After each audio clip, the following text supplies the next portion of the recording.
വർഷം ഒക്ടോബർ മാസത്തിൽ ഒരു അപൂർവമായ കാര്യം നടക്കാൻ പോകുന്നു. നിങ്ങൾക്ക് എല്ലാവർക്കും 10 ദിവസത്തെ ശമ്പളം വെറുതെ ലഭിക്കാൻ പോകുന്നു. മാസത്തിന് എന്തുകൊണ്ടാണ് 30 ദിവസം, 31 ദിവസം എന്നിങ്ങനെ മാറി മാറി വരുന്നത്? ഇപ്പോൾ നിങ്ങൾക്കൊരു സംശയം വരും, ആഴ്ചയ്ക്ക് എന്തിനാണ് 7 ദിവസം? ഇംഗ്ലീഷ് പുതുവർഷം ജനുവരി 1 തന്നെ ആഘോഷിക്കണം. എന്തുകൊണ്ട് മാർച്ച് 1 ഫെബ്രുവരി 1 ആയിക്കൂടാ?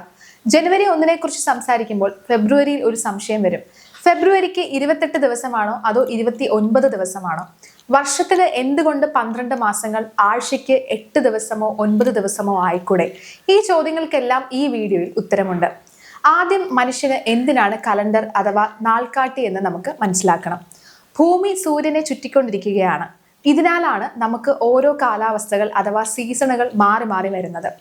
പണ്ട് കാലത്ത് മനുഷ്യജീവിതം പൂർണ്ണമായും പ്രകൃതിയെ ആശ്രയിച്ചായിരുന്നു. അതിനാൽ ഏത് കാലാവസ്ഥ എപ്പോൾ വരുമെന്ന് കൃത്യമായി കണക്ക് കൂട്ടേണ്ടത് അത്യാവശ്യമായിരുന്നു. ഇതിനാലാണ് മനുഷ്യൻ കലണ്ടർ നിർമ്മിച്ചത്. പുരാതന ഈജിപ്തുകാരും ബാബിലോണിയക്കാരും ചന്ദ്രന്റെ ചലനത്തെ അടിസ്ഥാനമാക്കിയാണ് കലണ്ടറുകൾ ഉണ്ടാക്കിയത്. റോമാക്കാർ ആദ്യം ഉപയോഗിച്ചിരുന്ന കലണ്ടറിൽ 10 മാസങ്ങൾ മാത്രമാണ് ഉണ്ടായിരുന്നത്. ചന്ദ്രൻ ഭൂമിയെ ഒരു തവണ ചുറ്റാൻ 27.32 ദിവസങ്ങൾ എടുക്കും. ഈ കണക്കിനെ 30-31 ദിവസങ്ങളായി അവർ ക്രമീകരിച്ചു. ആഴ്ചയ്ക്ക് 7 ദിവസം എങ്ങനെ വന്നു എന്ന് ചോദിച്ചാൽ, അന്നത്തെ ആളുകൾക്ക് സൂര്യൻ, ചന്ദ്രൻ കൂടാതെ ചൊവ്വ, ബുധൻ, വ്യാഴം, വെള്ളി, ശനി എന്നീ 5 ഗ്രഹങ്ങളെ മാത്രമേ അറിയുമായിരുന്നുള്ളൂ. അങ്ങനെ സണ്ണിന് സൺഡേ, മൂണിന് മൺഡേ എന്നിങ്ങനെ ഗ്രഹങ്ങളുടെ പേരിൽ ആഴ്ചകൾക്ക് 7 ദിവസങ്ങളായി.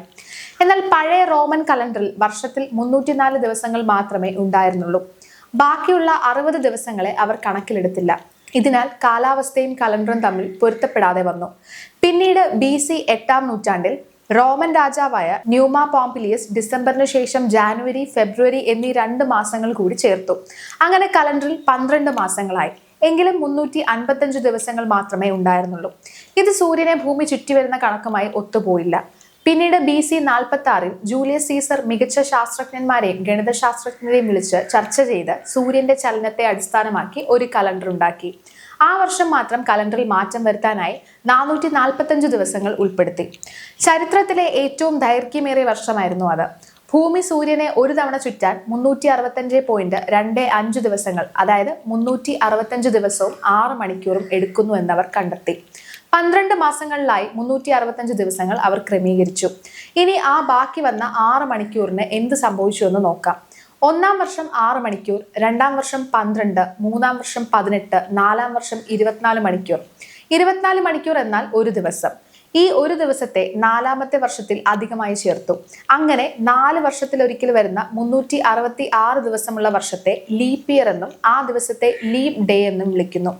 ജൂലിയസ് സീസറുടെ പേരിൽ 7-ാം മാസത്തിന് ജൂലൈ എന്ന് പേരിട്ടു. തന്റെ പ്രാധാന്യം കാണിക്കാൻ അദ്ദേഹം 30 ദിവസം ഉണ്ടായിരുന്ന ജൂലൈയെ 31 ദിവസമാക്കി മാറ്റി. അദ്ദേഹത്തിന് ശേഷം വന്ന അഗസ്റ്റ് സീസർ അടുത്ത മാസത്തിന് ആഗസ്റ്റ് എന്ന് പേരിടുകയും അതിനെ 31 ദിവസമാക്കി മാറ്റുകയും ചെയ്തു. ഫെബ്രുവരിയിൽ ഉണ്ടായിരുന്ന 30 ദിവസത്തിൽ നിന്ന് 2 ദിവസങ്ങൾ എടുത്താണ് ഇവ 31 ആക്കിയത്. അങ്ങനെയാണ് ഫെബ്രുവരി 28 ദിവസമായി കുറഞ്ഞത്. 4 വർഷത്തിലൊരിക്കൽ വരുന്ന അധിക ദിവസം ഈ കുറഞ്ഞ മാസമായ ഫെബ്രുവരിയിലാണ് ചേർക്കുന്നത്. അതിനാൽ ലീപ്പ് ഇയറിൽ ഫെബ്രുവരി 29 ദിവസമാകുന്നു. ഇതിനെ ജൂലിയൻ കലണ്ടർ എന്ന് വിളിക്കുന്നു. എന്നാൽ ഇതിലും ഒരു ചെറിയ തെറ്റുണ്ടായിരുന്നു. ഭൂമി സൂര്യനെ ചുറ്റാൻ കൃത്യമായി 365 ദിവസവും 5 മണിക്കൂറും 48 മിനിറ്റും 46 സെക്കൻഡുമാണ് എടുക്കുന്നത്. ഈ ചെറിയ വ്യത്യാസം 100 കണക്കിന് വർഷങ്ങൾ കഴിയുമ്പോൾ ദിവസങ്ങളുടെ വലിയ വ്യത്യാസമായി മാറും. അങ്ങനെ 1582 ആയപ്പോഴേക്കും കലണ്ടറിൽ 10 ദിവസങ്ങളുടെ വ്യത്യാസം വന്നു. ഇത് പരിഹരിക്കാനായി പോപ്പ് ഗ്രിഗറി ഒക്ടോബർ മാസത്തിൽ ഒക്ടോബർ 4 മുതൽ 14 വരെയുള്ള 10 ദിവസങ്ങൾ കലണ്ടറിൽ നിന്നും നീക്കം ചെയ്തു. ഈ വർഷം ഒക്ടോബറിൽ ഒരു അപൂർവത നടക്കും എന്ന് ആദ്യം പറഞ്ഞത് ഈ ചരിത്രത്തിലെ ഈ മാറ്റത്തെക്കുറിച്ചാണ്. അങ്ങനെ 10 ദിവസത്തെ ശമ്പളം വെറുതെ കിട്ടുന്ന അവസ്ഥ ഇന്ന് പലർക്കും ഉണ്ടായി. കൂടാതെ അദ്ദേഹം ഒരു പുതിയ ഫോർമുല കൊണ്ടുവന്നു. 100 കൊണ്ട് ഹരിക്കാൻ പറ്റുന്ന വർഷങ്ങളെ ലീപ്പ് ഇയർ ആയി കണക്കാക്കില്ല. എന്നാൽ അവ 400 കൊണ്ട് ഹരിക്കാൻ പറ്റുകയാണെങ്കിൽ മാത്രം ലീപ്പ് ഇയർ ആയി എടുക്കാം. ഉദാഹരണത്തിന് 1700, 1800, 1900 വർഷങ്ങൾ ലീപ്പ് ഇയർ അല്ല, എന്നാൽ 2000 ലീപ്പ് ഇയർ ആണ്. ഇതിനെയാണ് ഗ്രിഗോറിയൻ കലണ്ടർ എന്ന് വിളിക്കുന്നത്. ഇതാണ് ലോകമെമ്പാടും ഇന്ന് നമ്മൾ പിന്തുടരുന്നത്. എന്തുകൊണ്ടാണ് ജനുവരി 1 പുതുവർഷമായി ആഘോഷിക്കുന്നത്? റോമാക്കാർ ആദ്യം മാർച്ച് 1 ആയിരുന്നു പുതുവർഷമായി ആഘോഷിച്ചിരുന്നത്. എന്നാൽ ജൂലിയസ് സീസർ ജാനസ് എന്ന റോമൻ ദൈവത്തിന്റെ പേരിൽ ജനുവരി മാസത്തെ വർഷത്തിന്റെ തുടക്കമാക്കി. 2 മുഖങ്ങളുള്ള ഈ ദൈവത്തിന്റെ ഒരു മുഖം ഭൂതകാലത്തേക്ക്, മറ്റേത് ഭാവിയിലേക്കുമാണ് നോക്കുന്നത് എന്ന് വിശ്വസിക്കപ്പെടുന്നു.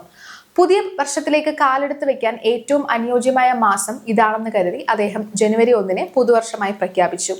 ഈ അറിവ് നിങ്ങൾക്ക് ഇഷ്ടപ്പെട്ടെങ്കിൽ ലൈക്ക് ചെയ്യുക, ഉപകാരപ്പെട്ടാൽ മറ്റുള്ളവരിലേക്ക് ഷെയർ ചെയ്യുക.